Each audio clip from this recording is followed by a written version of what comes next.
Você é um dev experiente e acha que vibe coding é uma heresia. Ou você é um dev júnior e tá morrendo de medo de perder o emprego pro IA. Ou você nem sabe o que é vibe coding e tá mais perdido que Adão o Dia das Mães.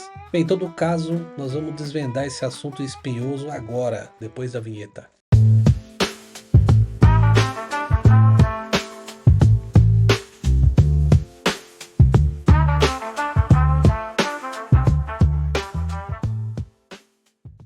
E aí?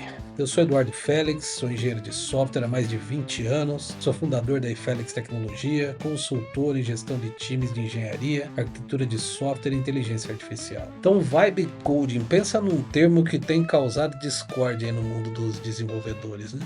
Tem gente que pensa que, especialmente o dev júnior, não pode usar IA não, porque se ele usa ele fica preguiçoso, vai ficar acomodado, não vai aprender. Tem gente dizendo que vibe coding é uma maravilha, coisa linda de Deus, que os dev júnior na verdade vai deixar de existir em breve. Ao mesmo tempo, no LinkedIn tá chovendo meme dizendo que a IA polui o código, que faz tudo errado. Tem até estudo dizendo que desenvolvedor que usa IA, ele fica menos produtivo quando trabalha em coisas que ele já tem o conhecimento. Então eu vou dar meus 2 centavos sobre todos esses pontos, mas primeiro vamos entender direitinho o que é esse tal de vibe coding. Bom, o termo vibe coding ele foi cunhado por André Karpathy num tweet. Esse cara foi um dos fundadores ali da OpenAI, né? Então ele descreveu como programar sem se preocupar com cada linha de código, só passando a ideia, né, em linguagem natural. Ele chamou essas coisas de vibe. E aí ele deixa a IA construir o resto. Em resumo, você guia a testa justa sem precisar escrever tudo na unha. Basicamente é isso. Inclusive nesse tweet ele disse uma coisa que foi interessante. Olha, no final desse tweet ele disse assim, ó: às vezes os LLMs não conseguem corrigir um bug, então eu apenas contorno e peço mudanças aleatórias até que desapareça. Não é tão ruim para projetos descartáveis de fim de semana e é até bem divertido. Estou construindo um projeto ou web app, mas não é realmente programar. Eu só olho coisas, digo coisas, rodo coisas e copio e colo coisas. E na maior parte do tempo funciona. Então em nenhum momento ele disse que projetos sérios deveriam ser feitos dessa forma. Ele não disse isso. Sem revisão de código, sem processos que a gente já está acostumado, até quando trabalha sem IA, né? Só com pessoas. Portanto, se nós formos adaptar isso que ele está falando e trabalhar em projetos no mundo real, nós precisamos incorporar sim a revisão de código. Mas pelo que a gente viu aqui, a gente pode descartar aqui o uso de algumas ferramentas de IA que não faz parte desse tópico, tá? Ferramentas de autocompletar código, ali igual do GitHub Copilot, ou que também está presente em outras ferramentas, isso aí é arroz com feijão. Isso aí eu já parto do princípio de que qualquer dev está fazendo. Nossa conversa aqui é sobre ferramentas agênticas que recebem pedidos em linguagem natural e devolvem com código feito, como acontece ali no Cursor, no Windsurf, o Try e etc. Esses são editores com recursos agênticos de programação. Em vídeos futuros talvez a gente possa até falar um pouquinho mais sobre ferramentas mais autônomas, como o Codex Cloud, o Codex CLI, Cloud Code, Google Julius e outras ferramentas assim. Mas nosso foco aqui agora é editores com recursos agênticos de programação. Estamos alinhados quanto à definição, sabemos o que é vibe coding no nosso contexto, então vamos atacar ali a primeira argumentação que vem nesse vídeo, que o dev fica preguiçoso ou acomodado quando ele usa a IA. E se for júnior parece que a coisa piora, né? Parece que ele não sabe avaliar aquilo que foi sugerido pela IA e nem procura entender como que aquele código funciona. Será que é assim mesmo? Vocês chegaram a pegar a época antes do ChatGPT? Se você pegou essa época, esse passado remoto, comenta aí pra gente, deixa nos comentários. Lembra que muitos júniors faziam? E qual que era a crítica nessa época? Dizia que júnior pesquisa no Stack Overflow, acha uma solução, copia, cola, se funciona, ele segue a vida, não procura entender como que aquilo funciona. Não era essa a crítica? Muito bem. Agora, se você é um pouco mais pré-histórico como eu e pegou a fase antes do Stack Overflow, também deixa aí nos comentários. Mas você também deve lembrar como que era naquela época, não é? Sabe como é que era? O júnior pesquisava na internet, talvez no Macorat, no Code Project, no MSDN, ele acha uma solução, copia, cola, e se funcionou, ele segue a vida, não procura entender como que aquilo funciona. Sabe o que mudou daquela época para cá? Velocidade, assertividade. Isso só, nada mudou. O que o Dev Júnior fazia naquela época, ele continua fazendo agora. Eu te garanto que o Dev Júnior hoje, que usa IA, ele encontra a solução com mais velocidade e mais assertividade do que ele fazia antes quando ele não tinha IA. E para ele aprender como que aquela solução funciona, também a IA facilita aceita, ele pode perguntar, ele conversa com a IA e consegue entender como que aquele código funciona. Então como que essa tecnologia pode trazer algum prejuízo? Não trouxe, não tem prejuízo. O prejuízo argumentado aqui é com relação à acomodação, e a acomodação não tem relação com a tecnologia, ela tem relação com o comportamento humano. Esse comportamento já era assim muito antes da IA dominar a Terra. Então, dizer que a IA deixa o desenvolvedor preguiçoso, deixa acomodado, para mim é a mesma coisa de dizer que o controle remoto deixa a pessoa gorda. Na verdade, essa pessoa vai ficar gorda, com controle ou sem controle, porque ela tem hábitos ruins de alimentação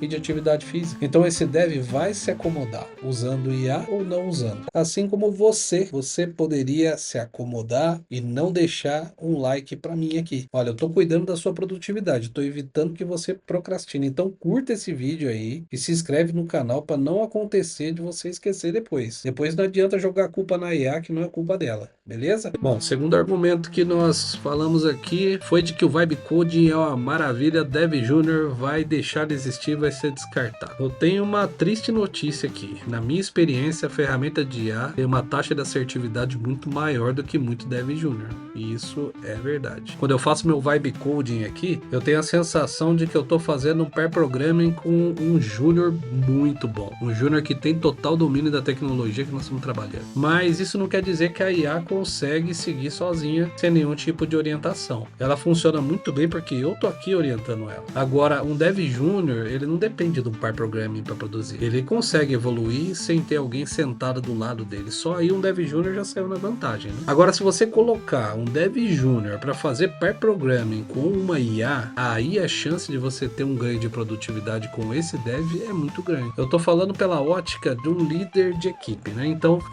incorporar o Vibe Coding aos seus Devs Júnior, com a orientação dele aprender com o código gerado, pode aumentar sim a produtividade e o aprendizado dos seus devs. E se você for Dev Júnior, você entendeu o recado, né? Usa a ferramenta de IA, mas sempre estuda o código gerado, para que você possa aprender. Você só vai perder espaço se for preguiçoso, e não por usar IA. Agora é hora de falar com aqueles dev barbudo, velho de guerra, cheio de cicatriz, aquelas desenvolvedoras que viram o raiar do Jay Carey no auge da sua juventude desenvolvedora. Bem, geralmente os mais experientes têm se incomodado com o Vibe Coding, por entenderem que a IA comete muitos erros, inventa coisas demais. Se você gerencia um time de desenvolvedores ou lidera uma equipe, deve ter desenvolvedores experientes e desenvolvedores menos experientes, certo? Aí me responde uma coisa, todo código desenvolvido pelo seu time está 100% aderente com a forma que você faria se estivesse codando? Olha, eu vou te falar uma coisa, se tiver, existe uma grande chance de você estar microgerenciando seu time. Quando a gente trabalha em equipe, é comum fazer concessões, aceitar soluções diferentes para que o time possa ser produtivo. Pessoas pensam diferente, isso faz parte do jogo. E quanto mais tempo de mercado você tem, mais você entende certas realidades. Sabe que diferença esse ou aquele design de código vai fazer na produtividade ou na performance ou na qualidade do seu software? Muitas vezes nenhuma diferença. Sabe aquela briga? Você vai usar Angular ou React, Java ou Python, C Sharp ou Node para a maior parte dos softwares? Sabe que diferença vai fazer escolher uma tecnologia ou outra tecnologia? Para o produto em si, diferença nenhuma. O que vai fazer diferença é se seu time sabe trabalhar com aquela tecnologia ou se o valor está sendo entregue ou não com aquela tecnologia. Isso é muito mais relevante. Não estou falando que o projeto não tem que ter um bom design, que não tem que ser escolhido uma tecnologia, que não tem que pensar em arquitetura, não é isso que eu tô falando. O que eu tô dizendo é que o fato de colocar CQRS, Mediator e etc, ou usar uma arquitetura ainda elegante, mas com menos camadas, provavelmente vai fazer pouca diferença no produto final desenvolvido. Bem, mas o que isso tem a ver então com Vibe Coding?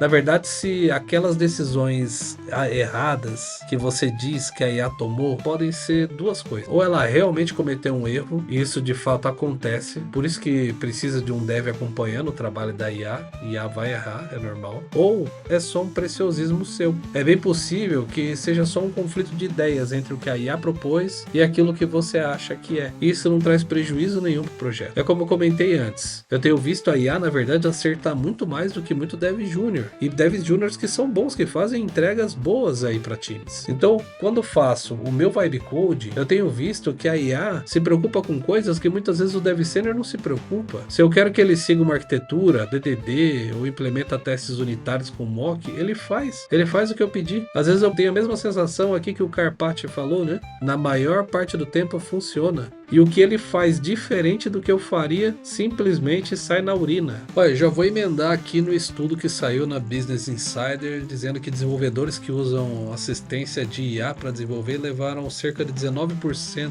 mais tempo para resolver tarefas que eles já sabiam como resolver. Bom, alguns aí acreditam que isso está relacionado com o fato dos desenvolvedores sair para tomar um café, dar uma dispersada, mexe no celular, vai fazer outra coisa, enquanto a IA faz o trabalho dela, ou seja, o seu trabalho, né? E quando ele volta, a coisa já levou mais tempo do que teria levado se ele tivesse feito, se tivesse concentrado no trabalho. Bom, isso para mim está relacionado com outro problema, que é o tamanho das tarefas que a gente designa para a IA fazer. Tarefas muito pequenas é um desperdício, tarefas muito grandes ela não vai fazer bem. No meu ponto de vista, exclusivamente meu, da forma como eu enxergo, o tamanho ideal de uma demanda para ser passada para a IA é uma demanda que você levaria em torno de 1-2 horas para fazer. Então você olha para aquela demanda e fala, bom, essa tarefa eu levaria de 1-2 horas para fazer. Tenta demandar ela para IA. Ela vai levar em torno de 5 minutos para fazer. Então não tem desperdício nisso aí. Se você trabalhar com demandas desse tamanho, dificilmente você vai ficar menos produtivo quando usar IA. E ainda você consegue estar revisando o que a IA está fazendo. Agora, se trabalhar com demandas maiores do que isso, a chance dela não fazer direito é muito grande. Então já dei até um spoiler, né? Que a minha experiência com ferramentas com muita autonomia, igual o Codex, o Julius, o Cloud Code, apesar que eu não trabalhei com o Cloud Code ainda, que